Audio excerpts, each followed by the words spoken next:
Hello, Kumu. Hello, Jarrett.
Hello, Kim, Kelly, Luisa.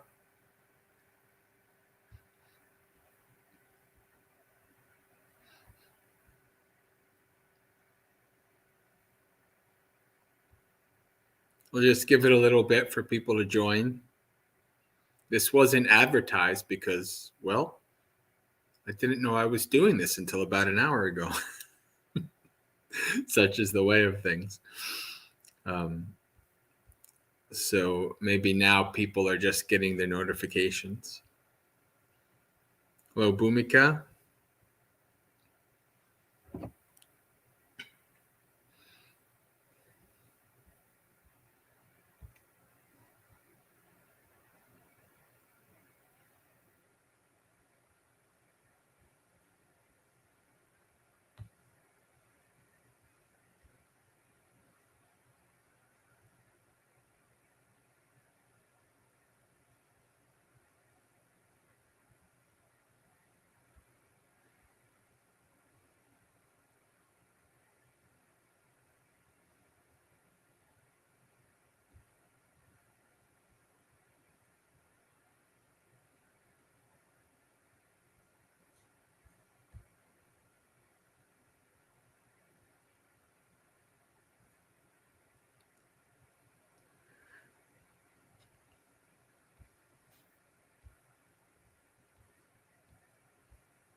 Hello, Sud.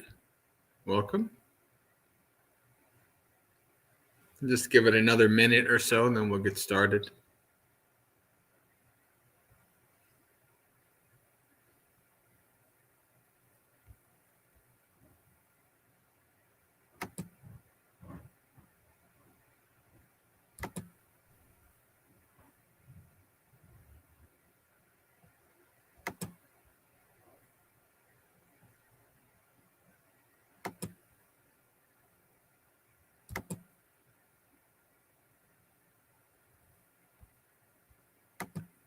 Hello, Yankee.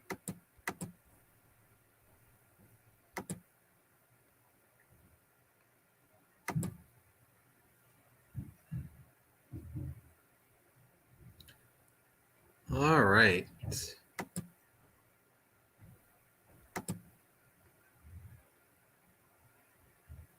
Hello, Dharma learner. Okay. Namo tassa bhagavato arahato samma sambuddhassa. Namo tassa bhagavato arahato samma sambuddhassa. Namo tassa bhagavato arahato samma sambuddhassa. Hello, Suma Shreya. Okay, friends. So, welcome. Tonight we're going to talk about what the Buddha called the Ariya Pariyesanā. Well, we're also going to talk about what the Buddha called the Anariya Pariyesanā. So, the Anariya Pariyesanā is the ignoble quest. The Ariya Pariyesanā is the noble quest. This is the Buddha calling us on a journey, calling us on a quest. Quest for what? Quest for awakening. So there's a sutta in the Majjhima Nikaya number 26. It is called The Quest. And in this sutta, the Buddha talks about the Ariya Pariyesanā and the Anariya Pariyesanā. We're not going to read the whole thing, but I will be reading different excerpts from it. You can read the whole thing as you like. It has a lot of biographical information from the Buddha first becoming awakened and things like that. So it's a good read. You can have the link here.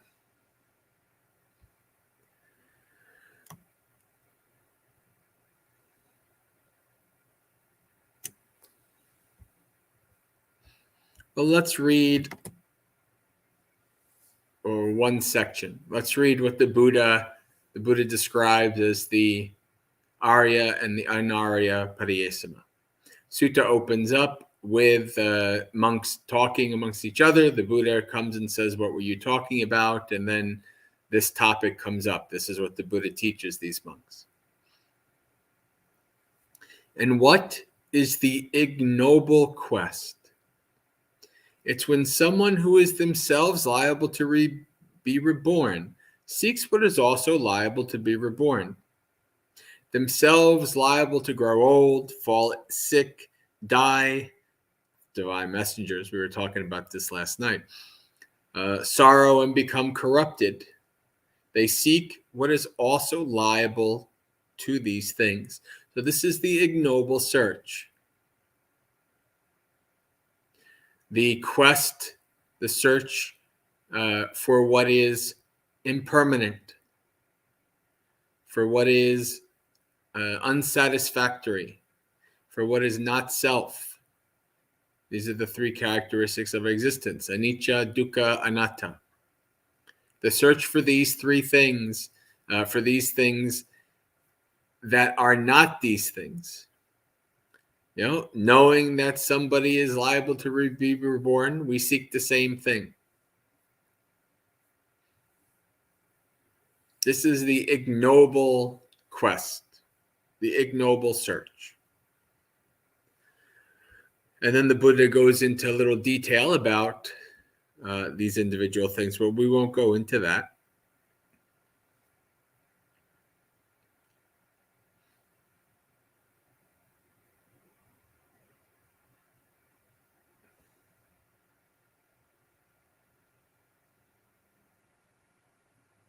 All right. And what is the noble quest? It's when someone themselves liable to be reborn, understanding the drawbacks and being liable to be reborn, seeks the unborn supreme sanctuary from the yoke, nibbana, extinguishment, nibbana, themselves liable to grow old, fall sick, die, sorrow, and become corrupted. Understanding the drawbacks in these things, they seek the unaging, the unailing, the undying, sorrowless, uncorrupted, supreme sanctuary from the yoke, awakening. This is the noble quest.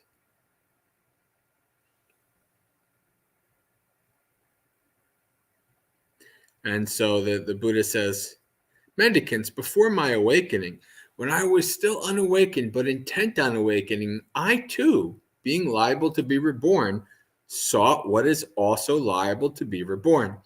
There's always these, this is not too much in the suttas, but it's always nice when you see some suttas where the Buddha is talking about his own practice, his own struggle, right? How before he became awakened, he also was looking for what is liable to grow old, to get sick, etc.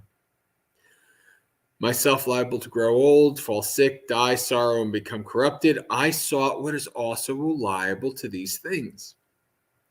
Then it occurred to me, why do I, being liable to be reborn, grow old, fall sick, sorrow, die, and become corrupted, seek things that have the same nature? Why don't I seek the unborn, unaging, unailing, undying, sorrowless, uncorrupted, supreme sanctuary from the yoke? Extinguishment.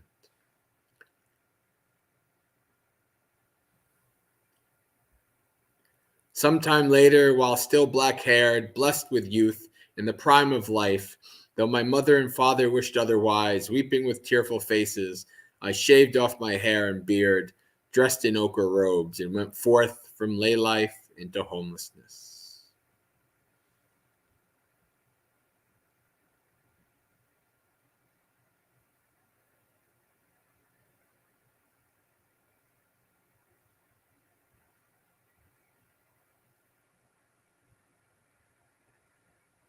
All right. So the Buddha, hello, welcome Jayantha, welcome P. Lee, welcome Metika. So the Buddha's quite clear here that we should follow the Ariya Pariyesanā.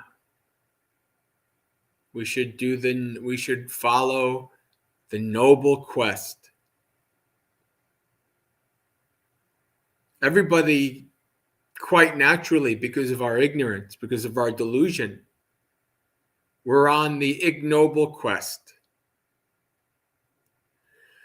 We, because of our delusion, seek out things that are impermanent, unsatisfactory, soulless. Because we don't recognize the drawback in these things. We don't really see these things as they are. The Buddha calls us on this journey, calls us on this quest, the quest for awakening, the quest to develop our wisdom and our insight and to see things as they are. So what is the Ariya Pariyesanā? Well, the Noble Eightfold Path. If you are diligently, honestly, sincerely practicing the Noble Eightfold Path, then you are on the quest. The Buddha likes to set bars for us, to give us ideals to follow. He'll say things like, killing is never justified. Nothing good comes from anger. You should have metta even if you're being torn limb from limb.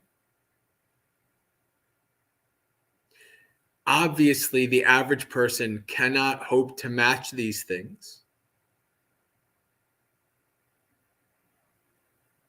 But the Buddha sets these bars high, knowing that we can develop the path. We can follow the Noble Eightfold Path, go on the quest. You know, this term quest, there's many famous quests in history. King Arthur and the quest for the Holy Grail was the quest of Odysseus, Perseus, the Greek, famous people who went on quests. There's many famous quests. But perhaps the greatest quest that was ever undertaken was the Buddha. Indeed, I remember years ago reading something like The Hero with 1,000 Faces, I think it was. And the Joseph Campbell is his name. And he was talking about how The Hero with 1,000 Faces book is essentially showing the archetype of the hero quest that is seen throughout all cultures. And wouldn't you know it, who was prominently seen in this book many times? The Buddha. The Buddha's quest for awakening is the noble quest.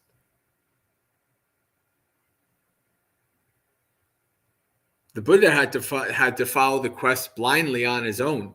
We're lucky. Our quest isn't as hard. The Buddha already came.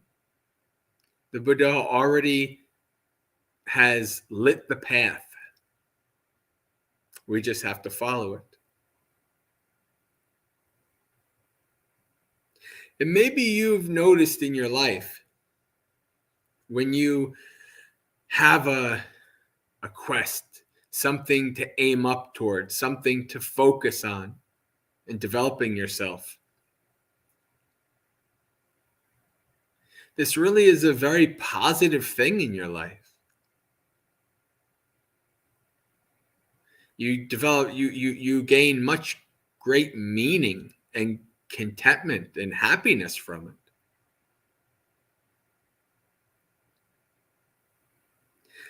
Years ago, I had a therapist. I went to therapy for about 4 years.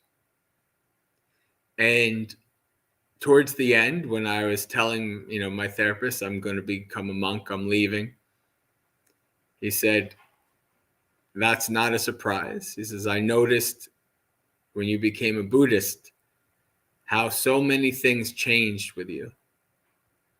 He even said, "I don't think I did anything. I think the Buddhist becoming a Buddhist is what really did most of the work." He's a very humble person. He helped me a lot. But he had a point there. Once I fully kind of dedicated myself to the quest, the zeal and the joy and the contentment and the struggle, even with the struggle, my mind was quite different. And of course, that led me to becoming a monastic. But even the Buddha talks about in the line here, after the Buddha became awakened and he's deciding, what should I teach? And he says, "I've struggled hard to realize this." So the Buddha never once ever says that this quest is easy.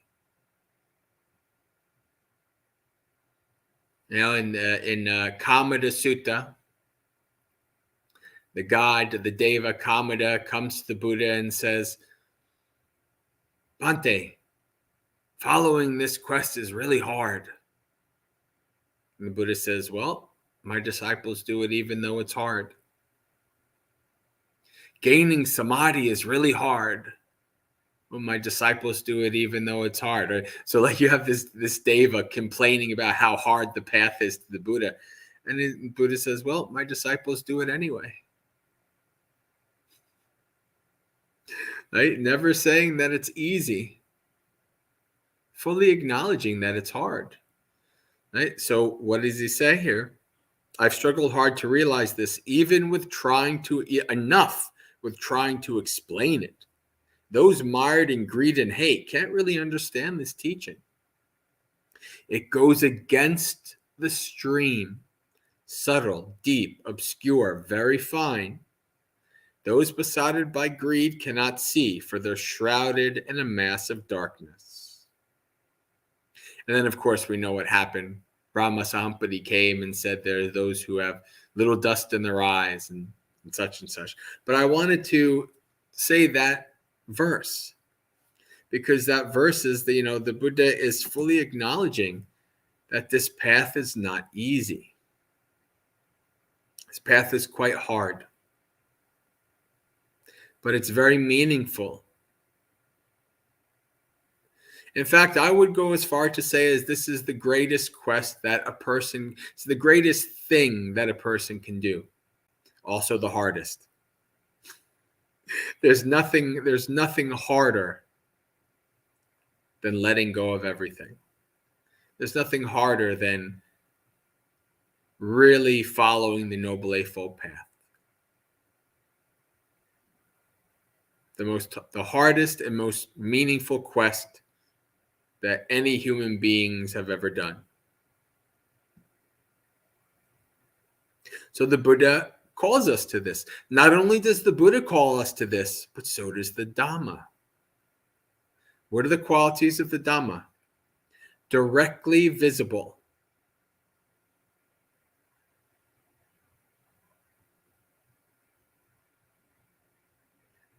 Calling one to come and see.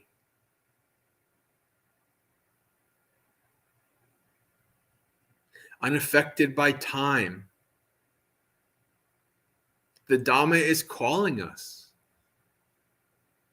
It's directly visible, if only we have eyes to see. The path is developing those eyes to see. Because we're really blinded. We're blinded by our delusion, by our ignorance, by our craving. But as we practice our dana, our sila, our bhavana, developing our meditation, then our eyes start to open. We start to see things as they are. They're directly visible. They're right in front of our faces. We just don't see them.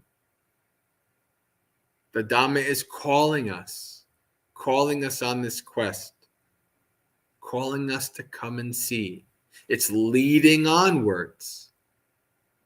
Where is it leading? It's leading on the quest towards awakening. It's leading towards awakening. To be realized by the wise. Qualities of the Dhamma. Directly visible, unaffected by time. Unaffected by time. Directly visible, unaffected by time. Calling one to come and see. Leading onwards to be realized by the wise. These qualities are even what the Buddha found. After the Buddha was awakened, he had the thought, it's good to pay respects to someone more senior than you. It's good to have something above you, somebody above you. And he searched the world, and he could not find anybody more above a Samma Sambuddha, which makes sense. Samma Sambuddha is the top. It's the chief bull. But the Buddha said, but this Dhamma is supreme. So the Buddha paid respects to the Dhamma. The Dhamma is even higher than the Buddha, because it's through this Dhamma that the Buddha became awakened and was able to share the Dhamma with us, so that 2,600 years later, we still practice it.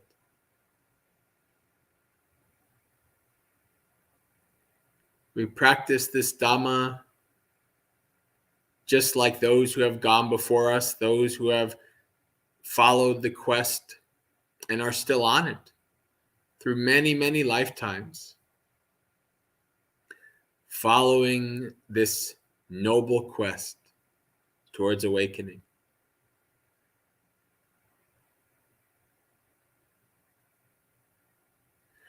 So we can have above us, we have the Buddha, the Dhamma, the Sangha that we look up to. We have the ideals that the Dhamma sets out for us. They're like our North Star. You know, the guiding star, like we're traveling at night and we need to know the direction. So we always know, well, there's the North Star. The North Star is always pointing north. So we can find a way through the darkness.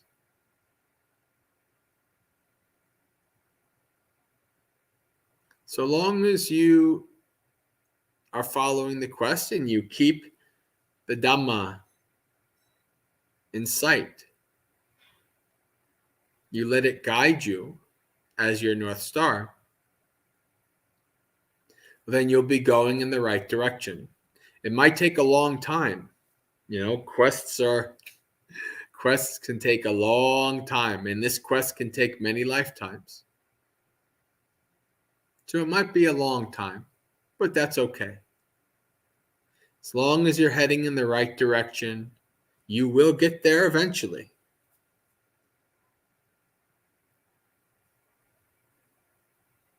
And as you head in that direction, your insight grows, your wisdom grows, your peace and happiness grows, your contentment grows.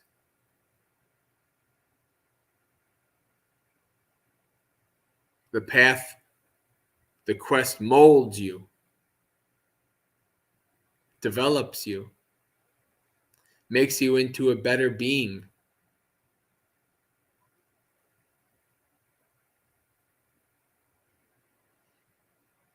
Teaches you how to let go. Teaches you how to live lightly in the world.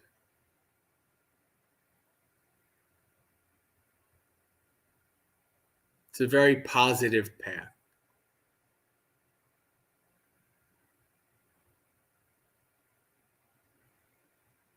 We can go down many ignoble paths, on many ignoble quests, searching for sensual pleasures, being a hedonist,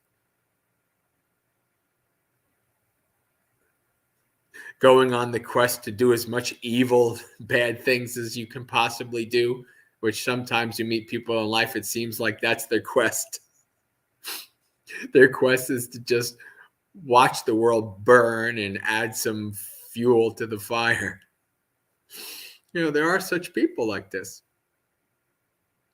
And these are people to have much compassion for, because they're just causing themselves so much suffering and causing harm to other people.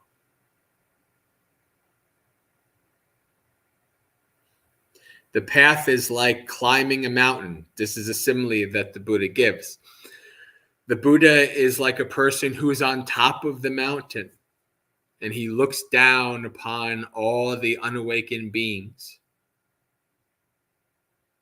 And because he looks down, he can see the whole mass of suffering, the whole mass of ignorance, stupidity, and delusion.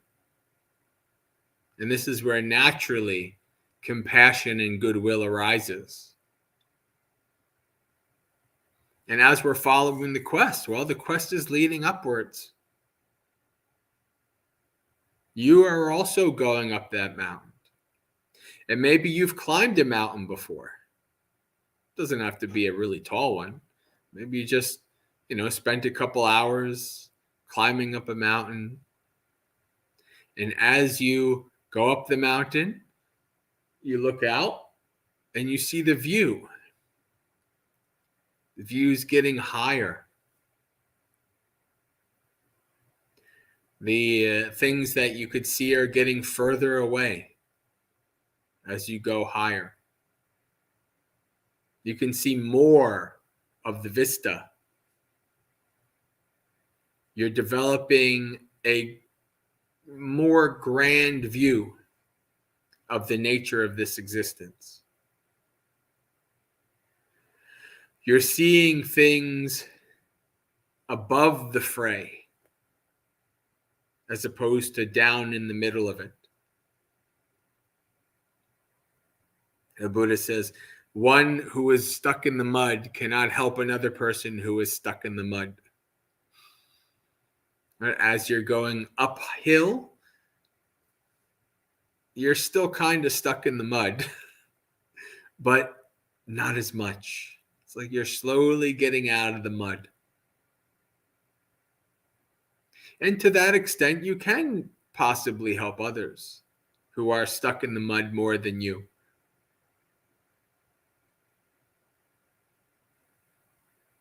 But you're still stuck in the mud. You're still on the quest. And so that's the main goal. The main goal is the completion of the quest. Ariya. Ariya means noble. Like this is the highest, most noble word to use. Right? When we go pay respects, when we pay respects to the Sangha of the Buddha, Dhamma, and Sangha, we're paying respects to the Ariya Sangha. Those men and women, lay people and monastics who have attained at least the first level of awakening, Sotapanna. These beings are further along the path than us. They've trodden down the Buddha's path, made it a little bit easier for us to follow. The more people go down the path, the more compact the path gets, a little easier. Still not easy, just a little easier.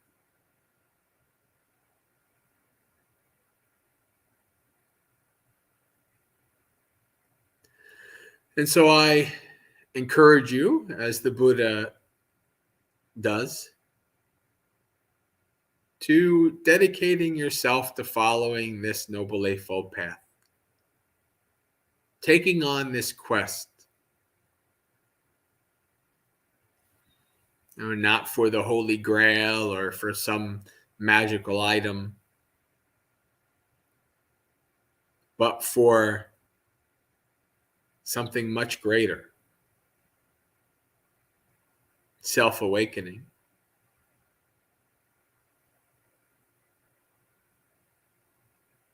The greatest prize, the greatest quest item that exists.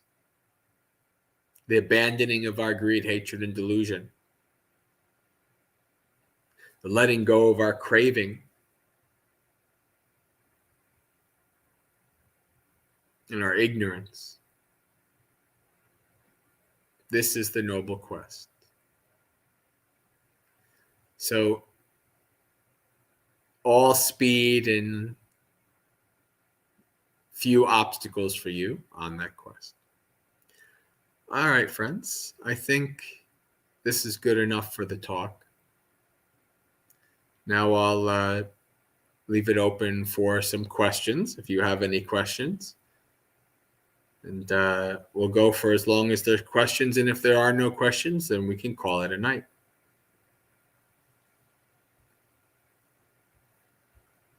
Hello, Ronald, Mary, John.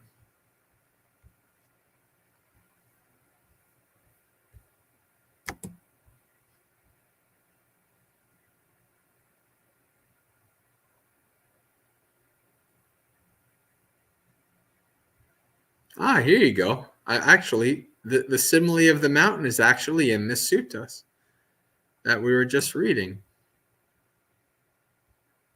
Standing high on a rocky mountain, you can see the people all around. In just the same way, all-seer, so intelligent, having ascended the temple of truth, rid of sorrow, look upon the people swamped with sorrow, oppressed with rebirth and old age. Rise, hero, victor in battle, leader of the caravan. Wander the world free of debt. Let the Blessed One teach the Dhamma. There will be those who understand.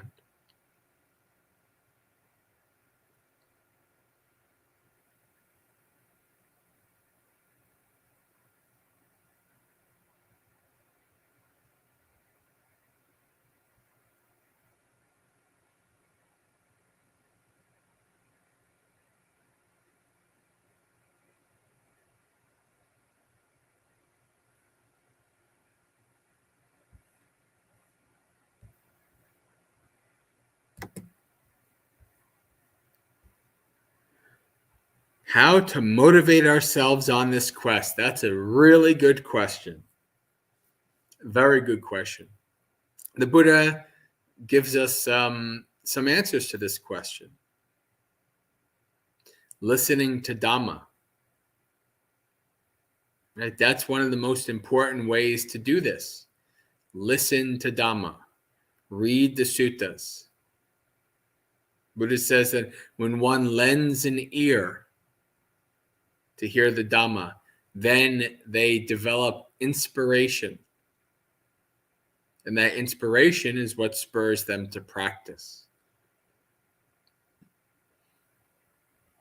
So, listening to Dhamma talks, maybe reading some Dhamma books. These imbibing the Dhamma, putting the teachings of wise, Dhamma practitioners, wise Dhamma teachers, putting that in your mind, gaining some desire and zeal for that. I see this with myself oftentimes. If I kind of fall off the path a little bit, one of the reasons I fall off the path is because I've stopped reading the suttas. I get busy doing other things or whatever, and then all of a sudden, 3 days, 4 days later, and I haven't read a sutta. That's why it's part of my schedule that I have every day. Part of my schedule is reading suttas, because that helps to develop the zeal. Or listening to a Dhamma talk. Especially before I was a monk, I probably listened to multiple thousand Dhamma talks. I'd probably, at least once a day, I was listening to a Dhamma talk during my practice. Learning, developing, growing, understanding the suttas, understanding the Buddhist teachings. So imbibing that. Also, having good kalyanamitas around you. People who are good, virtuous people who encourage you on your path. They don't even have to be Buddhist. If they encourage you in doing good, they encourage you on your quest. And that support acts as a spur for you to continue on as well.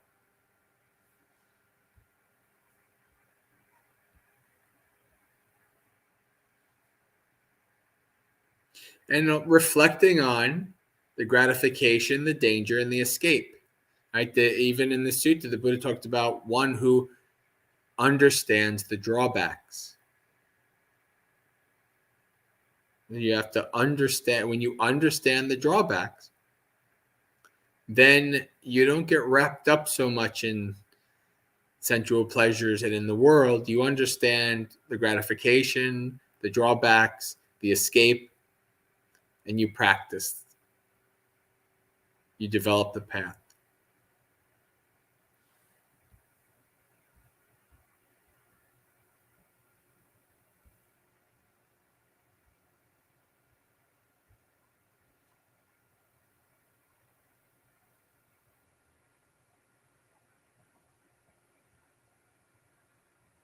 Kumi says that's so true. Reading the suttas once a day keeps us on track. Yeah, it doesn't even have to be a lot of suttas or a big sutta.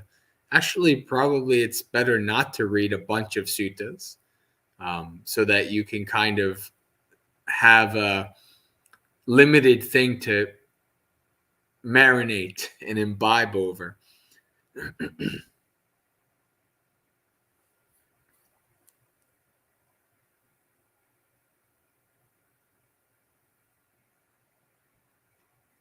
Kumi says, Bhante, why did the Buddha tell us that it is better off for us to live alone rather than live surrounded by papamitas? Can't we have a positive influence on them? Maybe, but more likely, they're more likely to have a negative influence on you. Right? Maybe when you're awakened, they won't have so much of an influence. But this is something that we underestimate. We really underestimate the impact of the people, the attitude, and the mindset of the people that we have around us. And we really because we think that we have full authority, full autonomy, full free will and power and ability, that if the people who are our friends, our family, the people close to us are doing bad things, that we won't eventually be affected by that. We won't kind of be influenced by that. Move towards doing some bad things of ourselves. The Buddha is quite clear on this, that this is the case. You are affected by who you keep around you. And so unless you're quite advanced, unless you're maybe Ariya Sangha, you should be very picky about who you let influence you. Now, you don't always have the choice. Sometimes you're put in situations where you're around lots of people who are quite harmful and not skillful. And then all you can do is try to act as skillful and wise in that situation as possible. And in doing so, that can have a positive impact on people, maybe. But I wouldn't recommend searching it out, seeking it out, trying to, I should be all around all people who are doing bad, unskillful things. I'll be able to really help them. Don't overestimate your ability to do that. You can see in the suttas many, many times where people were able to speak to the Buddha, learn from the Buddha, and it didn't get through to them. They cursed out the Buddha. They treated him, dishonorably. They didn't really get anything out of his teachings. They became monks and still didn't really grow and did harmful, unskillful things, right? If people around a Sambuddha can't, be better and change their ways, that's not going to happen with you either. So, if you're forced in a situation, that's one thing, but I wouldn't seek it out. Don't just try to be around bad, unskillful people just for, to think that you will have a benefit to them.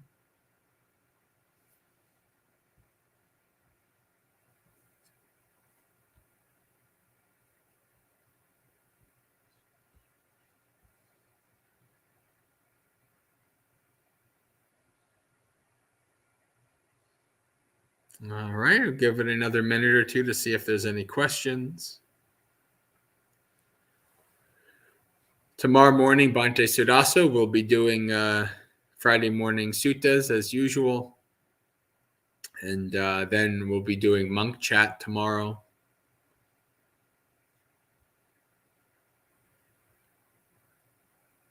And I'll be leaving Saturday morning early.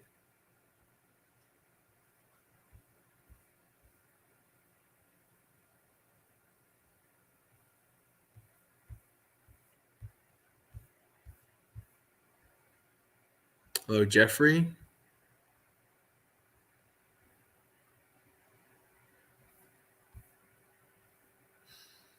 All right, I'll give it one more minute, and then we'll call it a night.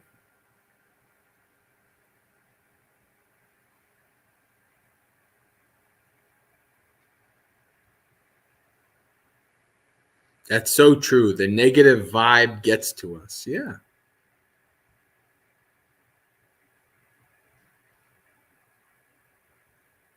What did our parents tell us about be careful who our friends are?